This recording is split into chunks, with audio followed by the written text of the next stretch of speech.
ये बहुत सारे जैसे बायोमेडिकल वेस्ट का, जैसे डेड बॉडी का, जैसे टेंडर दे करके कमीशन लेना, छात्रों को फेल कराना, फेल करके पैसे लेना, और जैसे इलीगल जो स्टॉल कियोस्क है ये सब बिना गैर टेंडर वगैरह के रेंट पे देना, क्योंकि मुझे भी धमकियां आ रही हैं और ये बहुत बड़ा स्कैम है, बहुत बड़ा नेक्सस है संदीप घोष का, जिसको मैं एक्सपोज करना चाहता हूं। ये उनके करप्शन के अगेंस्ट में, उनके मैल प्रैक्टिस के अगेंस्ट में, फाइनेंशियल लिटिगेशन और कुछ स्कैम था जिसके अगेंस्ट में मैंने कंप्लेन लगाया था। आज मैंने हाई कोर्ट में केस भी फाइल किया है, क्रिमिनल केस किया है, वो केस रजिस्टर हो गया और उसका वो कल एडमिशन हियरिंग है।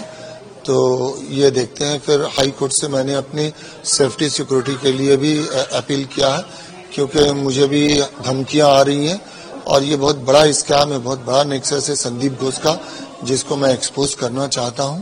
क्या है ये बहुत सारे जैसे बायोमेडिकल वेस्ट का, जैसे डेड बॉडी का, जैसे टेंडर दे करके कमीशन लेना, छात्रों को फेल कराना, फेल करके पैसे लेना, और जैसे इलीगल जो स्टॉल कियोस्क है ये सब बिना गैर टेंडर वगैरह के रेंट पे देना।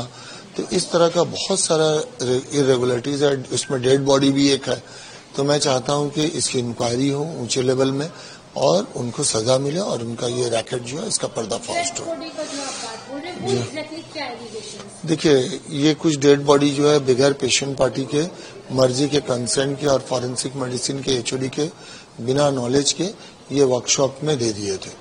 तो इसके अगेंस्ट में एक इंक्वायरी कमेटी हुई थी, नेशनल कमीशन में कंप्लेन भी हुई थी, हाई कोर्ट में भी पीएल हुआ था।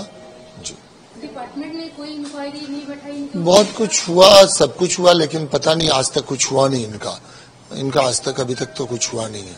ऐसा बोला जाता है कि काफी रसूख वाले रहते हैं। हाँ, ये तो समझ में आता है, क्योंकि दो मरतबा इनका ट्रांसफर हुआ, फिर ट्रांसफर होने के बाद दोबारा आके ये पोस्ट पे बैठ गए।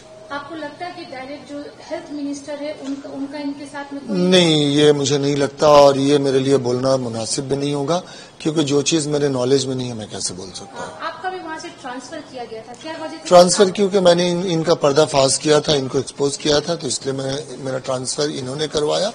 लेकिन देखिए, ट्रांसफर एक चीज है कि सरकारी नौकरी में ट्रांसफर हो ही सकता है, उससे मैं घबराया नहीं हूँ, न परेशान हूँ। ये जब केस चल रहा था तो जो आरजी करके रोगी कल्याण समिति के चेयरपर्सन है, उन्होंने कहा था कि यहाँ काफी ग्रुप चलते हैं 2-3, जिसका शिकार संदीप घोष को बनाया जा रहा है। नहीं, ये गलत बात है। संदीप घोष खुद करप्टेड आदमी है और वो एक माफिया के जैसा।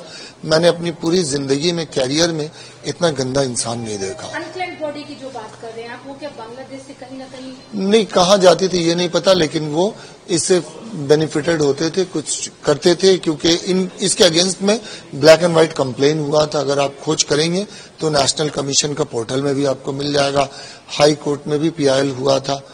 तो जो अभी अक्यूज्ड अरेस्ट हुआ है, वो क्या संदीप को जानते थे पहले से? देखिए, मैंने जब उसके फोटो टीवी में और वीडियो देखा तो मेरे जहन में अचानक से आया कि ये बंदा जो है तो संदीप घोष के अंदर ही काम करता था। तो बस ये जानता था, ये मुझे नहीं पता, लेकिन मैंने उसको डॉक्टर संदीप घोष के साथ देखा था। 2 साल पहले आप जब वहाँ पे थे, सारे एलिगेशंस 2 साल पहले नहीं, मैं सितंबर 2023 में वहाँ से आया हूँ। 2 साल अभी सारे नहीं हुआ। एलिगेशंस तब के हैं, अब ये इंसिडेंट हुआ है, तो इसमें संदीप घोष का इन्वॉल्वमेंट आपको कहाँ तक लगा है? देखिए, ये जो इंक्वायरी चल रहा है तो इसके लिए मेरा अभी बोलना मुश्किल है, क्योंकि ये एक्सपोज होंगे, अगर कुछ इन्वॉल्वमेंट होगा तो अवश्य एक्सपोज होंगे। लास्ट क्वेश्चन, क्या आप सीबीआई के पास जाएंगे हेल्प के लिए? देखिए, मैंने कोर्ट को फाइल किया करप्शन और ये जो स्कैम है इसके अगेंस्ट में, और आज हाई कोर्ट ने उसको रजिस्टर भी कर लिया। कल एडमिशन हियरिंग है। हाँ, मैंने सीबीआई और ईडी को इंटरवीन करने के लिए कहा है, क्योंकि ये बहुत बड़ा नेक्सस संदीप घोष चला रहे, इसको तोड़ना, एक्सपोज करना जरूरी है। ये भविष्य के लिए, बच्चों की जिंदगी के लिए, ये देश के हित में होगा, इसलिए मैं कोशिश कर रहा हूँ। मल्टी हॉस्पिटल से कनेक्टेड तो नहीं है? देखिए, ये मैं चाहता हूँ पर्दाफाश हो उसके बाद।